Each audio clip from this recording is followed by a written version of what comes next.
Cube Radio.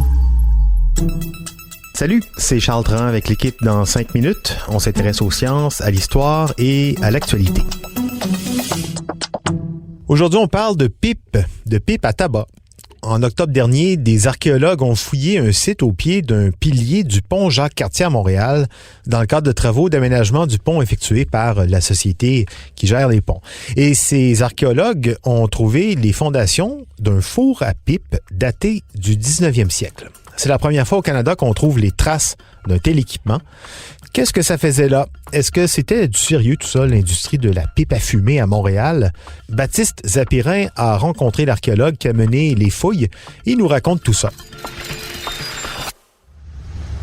Un four à pipe du 19e siècle sous le pont Jacques-Cartier. Plus précisément, au sud de l'avenue de Lorimier, à l'angle de la rue Sainte-Catherine. Il aurait chauffé de 1847 à 1892 pour le compte de la manufacture Henderson-Dixon.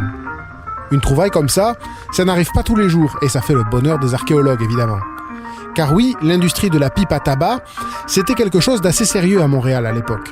C'est bien simple, au 19e siècle, l'atelier Henderson-Dixon était le plus important de tout le Canada et produisait 7 millions de pipes en argile par an. Il avait été fondé en 1847 donc par un Écossais, William Henderson Sr. Et non loin de là, on trouvait aussi la deuxième plus importante fabrique de pipes à Montréal, la manufacture Bannerman, elle aussi écossaise, qui produisait 5 millions de pipes par an. Ça a l'air beaucoup ces chiffres, mais les pipes en argile se brisaient facilement. Elles étaient vendues par paquet de 12. La découverte est donc réjouissante, mais pas vraiment surprenante pour ceux qui connaissent un peu l'histoire de Montréal.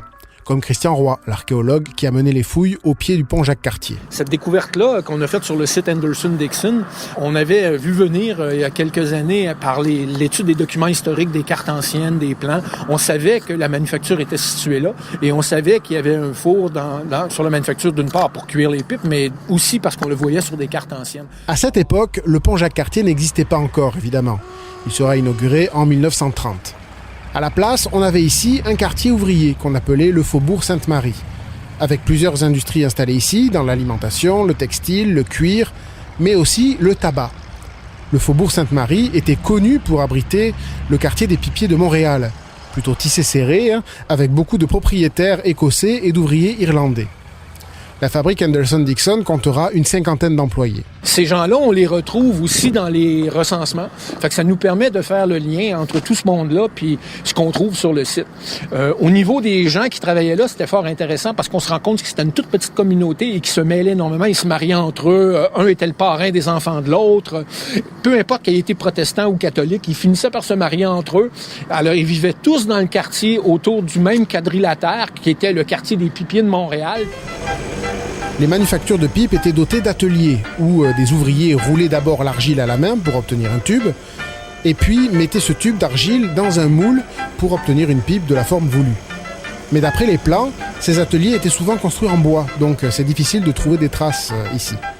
En revanche, comme il fallait ensuite cuire ces pipes en argile, on savait qu'il y avait un four dans les parages.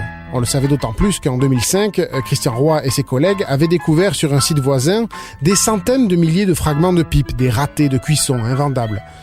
Le four était donc pas loin, mais il fallait attendre une autre occasion de fouiller le secteur. C'est donc arrivé en octobre dernier avec les travaux d'aménagement sous le pont. Comme ce four était nécessairement en pierre, il a laissé des traces, lui, ses fondations. Et c'est ce qu'a trouvé Christian Roy et son équipe. Ça a commencé autour du début octobre et dès que le décapage a été fait, au bout de 2-3 jours, ça a été décapé à grandeur parce que c'était quand même une grandeur de fouille à décaper là, avec une pelle mécanique. Au bout du 3e jour, on savait que... Et vous, comme archéologue, ça vous a fait quoi? Moi, ça m'a fait un grand plaisir parce que j'avais pas pu toucher à ce terrain-là en 2005. J'aurais bien voulu à l'époque, mais c'était pas dans mon mandat. Alors là, je me suis dit super, tu sais, parce qu'en fait, on se doutait qu'il était là, mais ce qu'on savait pas, puis c'est toujours pareil en archéologie, qu'est-ce qui en reste? Parce que ça aurait pu être complètement détruit par les occupations postérieures, dont la forge qu'il y avait là après le départ de Dixon, et ou en 1920-25, quand ils ont construit le pont Jacques-Cartier. C'est les fondations qu'on a trouvées, exactement, évidemment. Le four a été dérasé sous la sole du plancher de la chambre de cuisson. C'est pour ça qu'en fait, c'est vraiment les fondations qu'on a. Le plancher, il n'en reste que des petits lambeaux, là. Le reste est toute partie. Christian Roy, archéologue. Et oui, signe du déclin de l'industrie de la pipe à fumer, la manufacture Anderson-Dixon a été remplacée en 1892 par une forge.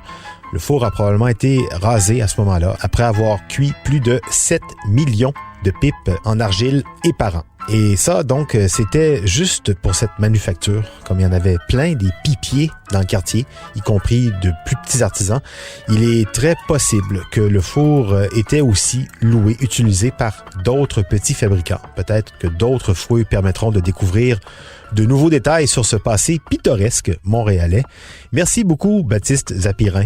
C'était en 5 minutes.